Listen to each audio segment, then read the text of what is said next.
చేయలేదా? లేకపోతే గెలిచినాక వెంకట్రామరెడ్డి గారు, హరీష్ గారు, మిగతా మా మెదక్ జిల్లాలో ఉన్న బీఆర్ఎస్ ఎమ్మెల్యేలు అందరూ కలిసి మీ పార్టీలకు వస్తారని చెప్పి ఏమన్నా ఫ్లైట్లో ఒప్పందం చేసుకున్నారా రేవంత్ రెడ్డి గారు? నాకైతే గంతే అనిపిస్తుంది. అందుకనే మీరు ఆ రకంగా పనిచేసిరేమో అని నేను అనుకుంటా ఉన్నా.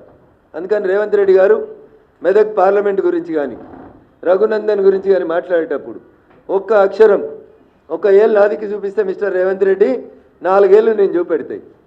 రఘునందన్ రావు జై తెలంగాణ అన్నోడు, రఘునందన్ రావు రోడ్లు ఎక్కినోడు, రఘునందన్ రావు పోలీసులతోటి కలబడ్డోడు, కుస్తీ పట్టినోడు, ఆఖరికి ప్రతి చౌరస్తాలో ఈట్కా జవాబ్ పత్తర్ సే దేంగే అని చెప్పి వచ్చినాడు రఘునందన్.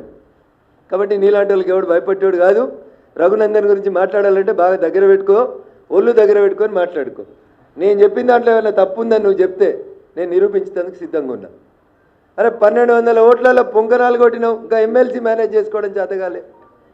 మాది నైతిక విజయం అంటాడు నీ మంత్రి ఒక ఆయన వచ్చి. ఓడిపోయినానికి నైతిక విజయం ఏముంటుంది? రాజకీయాల్లో జో జీతా ఓయి సికందర్, ఓడిపోయినోడు శుద్ధులు చెప్పుడేంది? ఏం చెప్తా ఉన్నారు మీరు ముచ్చట్లు? అందుకని మీరు ఒకసారి దయచేసి ఆలోచించుండ్రి, అర్థం చేసుకోండి ప్రజలారా. రేవంత్ రెడ్డి అనేట ఆయన నాకు చెప్పరాదా? మరి మహబూబాబాద్లో ఎట్లా గెలిచిరు మీరు? బీఆర్ఎస్ ఎంపీ లేదా మహబూబాబాద్లో? సిట్టింగ్ ఎంపీ ఎవరు? మహబూబాబాద్లో బీఆర్ఎస్ సిట్టింగ్ ఎంపీని ఓడగొట్టుకొని, మీ మాలోతి కవిత గారిని ఓడగొట్టుకొని కేసీఆర్ గారు, హరీష్ రావు గారు మీకు ఓట్లు వేయించిరా? బలరాం నాయక్ గారిని గెలిపించిరా?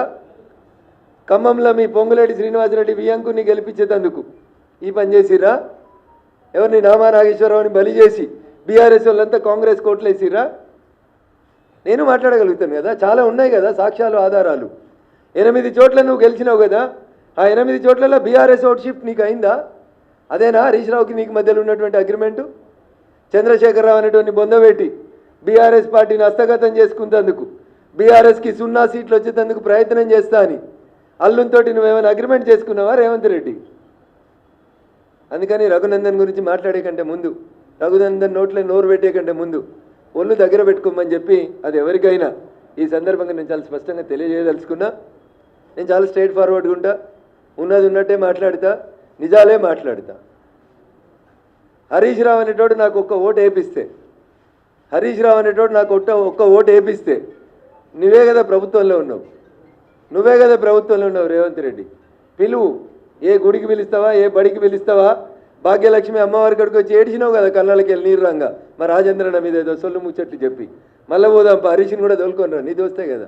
నేను కూడా వస్తా, నేను ప్రమాణం చేస్తా. బీఆర్ఎస్ తోటి గీత గీసి నిలబడి కొట్లాడినా అని చెప్పి నేను ప్రమాణం చేస్తా. పొంగులేటి శ్రీనివాసరెడ్డి చెప్తేనే వెంకట్రామరెడ్డి పైసలు వంచినమని మా మెదక్ పోలీసు వాళ్ళు చెప్తారా చెప్పారా? నువ్వు వచ్చి భాగ్యలక్ష్మి టెంపుల్ కాడికి వచ్చి ప్రమాణం చేయి, నీకు నిజాయితీ ఉంటే.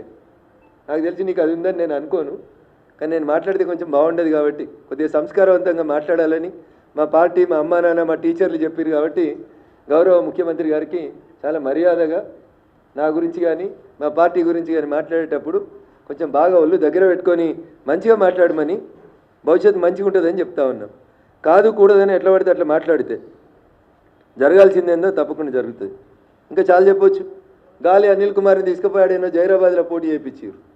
ఎందుకు? సురేష్ షెట్కర్ని గెలిపించేందుకు బీఆర్ఎస్ పార్టీ అమ్ముడు పోయిందా జైరాబాద్లో? మా బీబీ పాటిల్ గారిని తట్టుకోవడం చేతగాక గాలి అనిల్కు డిపాజిట్ రాలే. 10 ఏళ్ళు బీఆర్ఎస్ ఎంపీ జైరాబాద్లు ఉంటే ఆ బీఆర్ఎస్ పార్టీకి ఇలా డిపాజిట్ రాలే.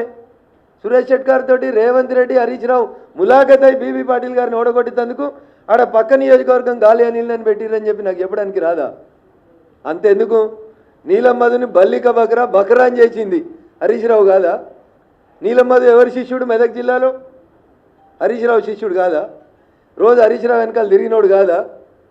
నీలమ్మధుని బలి చేసింది రేవంత్ రెడ్డి, హరీష్లు ఇద్దరు బదులుకొని పాపం ఆయన పైసలన్నీ ఖరాబు చేయించి ఆయనంతా ఇబ్బంది పెట్టింది ఎవరు? అందుకని ఒకసారి ఆలోచించాలి. నిజంగా నీకు చిత్తశుద్ధి ఉంటే ఎన్నికలు అయిపోయినాయి కదా, జూన్ 30వ తారీఖు దాకా నీకు ఇంకా 25 రోజులు టైం ఇస్తున్న ముఖ్యమంత్రి గారు. ఈ 25 రోజులల్లో నాకు తెలిసి నువ్వు తెలంగాణ ఉద్యమం చేయలేదు, నీకు ఆ పౌరుషం లేదు, ఆ రోషన్ లేదు, ఆ పదాలకు అర్థం కూడా తెలుసని నేను అనుకుంటలేను. ఒకవేళ ఉంటే ఎందుకంటే జయ జయ హే తెలంగాణ జననీ జయ కేతనం అనే పాటని నేను తెలంగాణ అధికారిక గీతంగా ప్రకటించిన అని చెప్పిన తెలంగాణ రోషం, పౌరుషం నీలో ఉంటే డీసీపీ రాధాకిషన్ రావు ఇచ్చిన స్టేట్మెంట్ మీద ఈ 25 రోజులలో చంద్రశేఖరరావుని అరెస్ట్ చేసి నీ తెలంగాణ పౌరుషాన్ని చూపించు. ఏసీపీ భుజంగరావు ఇచ్చిన స్టేట్మెంట్ మీద హరీష్ రావు అనేట ఆయన తీసుకొచ్చి బొక్కలేసి నీకు చాదనవుతుంది, నీ లోపల తెలంగాణ రక్తం ఉందని చెప్పు. లేకపోతే ఏముందో తెలంగాణ సమాజం నిర్ణయించుకుంటారు. Thank you.